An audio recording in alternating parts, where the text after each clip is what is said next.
Hello বন্ধুরা, Indian temples tour চ্যানেলে আপনাদের সকলকে স্বাগত। আমরা চলে এসেছি আরও একটি নতুন ভিডিওর সাথে। 8ই ফেব্রুয়ারি জয়া একাদশী।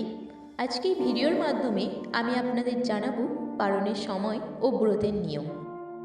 সামনেই জয়া একাদশীর ব্রত।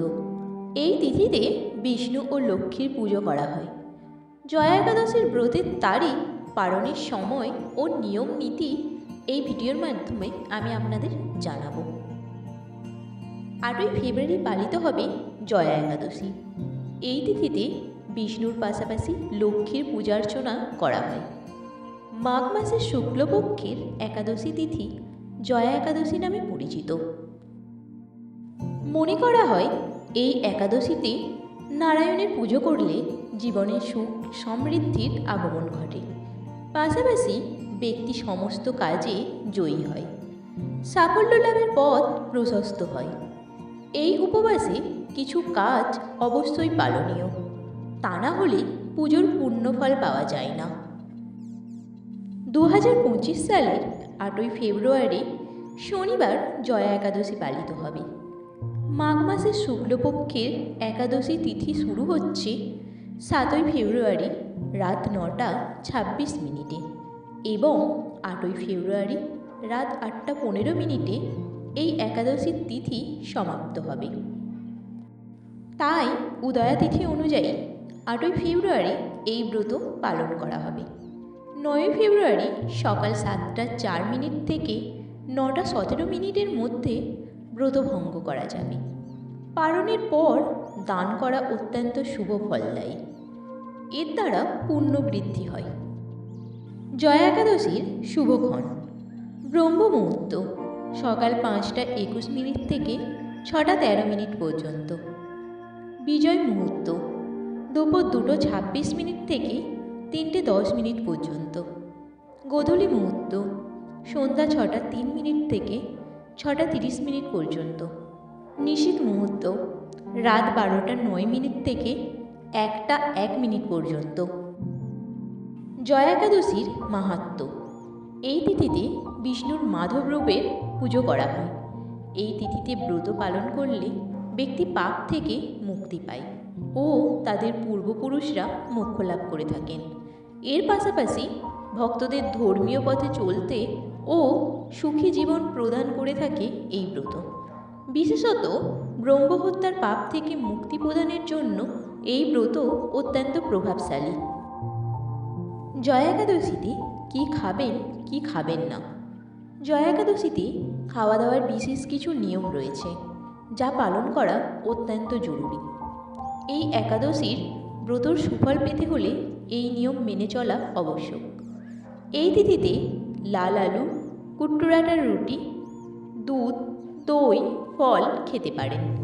নারায়ণকে পঞ্চামৃতর ভোগ নিবেদন করুন, তারপর সেটি প্রসাদ হিসেবে গ্রহণ করুন। জয়া একাদশীর ব্রতর সময় বাইরের মিষ্টি ও খাবার খাওয়া একদমই উচিত না। স্বাস্থ্যমতে জয়া একাদশীতে ভাত খাওয়া নিষিদ্ধ। অন্ন ও নুনও খাবেন না।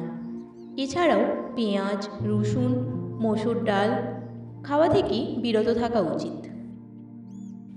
জয়া একাদশীর ব্রত কিভাবে পালন করবেন? হিন্দু ধর্মগ্রন্থগুলিতে জয়া একাদশীর উপবাসের নির্দিষ্ট নির্দেশিকা রয়েছে। সেই নিয়মগুলোই আমি এখন আপনাদের বলবো। দশমীতে একাদশীতে খালি পেট নিশ্চিত করার জন্য হালকা খাবার খাওয়া উচিত, অথবা শুধুমাত্র ফল খাওয়া উচিত। জয়া একাদশীর দিন সূর্যোদয়ের আগে ঘুম থেকে উঠুন, পবিত্র স্নান করুন এবং পরিষ্কার পোশাক পরুন। সারাদিন কেবল ফল এবং জল খেয়ে কঠোর উপবাস বজায় রাখুন। শস্য, ডাল, ভাত এবং যে কোনো তামসিক খাবার খাওয়া এড়িয়ে চলুন। বিষ্ণুর মন্ত্র এবং ভজন জপের মাধ্যমে রাত জাগরণে নিযুক্ত হন। দ্বাদশী সূর্যোদয়ের পর শুভ সময়ে উপবাস ভঙ্গ করুন। এইবার বলবো জয়া একাদশীর পূজার বিধি। তিল এবং জল ব্যবহার করে ভগবান বিষ্ণুর অভিষেক করুন। ভগবান বিষ্ণুর মূর্তিতে হলুদ চন্দন লাগান। প্রসাদ হিসাবে হলুদ ফুল, তুলসীর পাতা এবং বেসনের লাড্ডু নিবেদন করুন। এই দিনে তুলসীর গাছে জল দেওয়া থেকে বিরত থাকুন।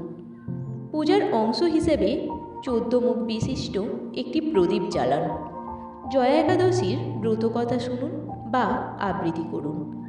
বিষ্ণুর ভজন, স্মরণ এবং মন্ত্রগুলি জপ করুন। ভগবান বিষ্ণুর আরতি করে পূজা শেষ করুন। জয়া একাদশীতে দান করা অত্যন্ত শুভ বলে মনে করা হয়। ঐশ্বরিক আশীর্বাদ পেতে এই জিনিসগুলি দান করুন। খাদ্যশস্য দান করুন, পোশাক, পাদুকা, দুধ, দই, ঘি এবং চিনি। তিলবীজও দান করতে পারেন। জয়া একাদশীর তাৎপর্য। জয়া একাদশী তিথিতে পাপ মুছে ফেলা এবং জীবনের বাধা থেকে মুক্তি প্রদানের জন্য পরিচিত। হিন্দু পুরাণ অনুসারে এই উপবাস পালন করলে শান্তি, সুখ এবং আধ্যাত্মিক উন্নতি লাভ হয়। বিশ্বাস করা হয় যে যারা আন্তরিকতা ও নিষ্ঠার সাথে এই ব্রত পালন করেন তারা মোক্ষ লাভ করে থাকেন, ভগবান বিষ্ণুর আবাসে পৌঁছান। জয়া একাদশী হল ভগবান বিষ্ণুর ভক্তদের জন্য একটি গুরুত্বপূর্ণ উপবাসের দিন। নিষ্ঠার সাথে ব্রত পালন এবং নির্ধারিত আচার অনুষ্ঠান অনুসরণ করলে প্রচুর আধ্যাত্মিক ও বস্তুগত উপকারিতা পাওয়া যায়। উপবাস, বিষ্ণুর উপবাস এবং দান ইত্যাদির মাধ্যমে ভক্তরা আনন্দময় এবং সমৃদ্ধ জীবনযাপন করতে পারেন।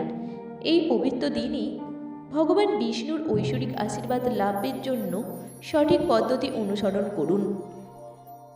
ভিডিওটি ভালো লাগলে একটা লাইক দেবেন, আর এরকম আরও নতুন নতুন ভিডিও পেতে আমাদের চ্যানেলটি সাবস্ক্রাইব করে পাশে থাকবেন।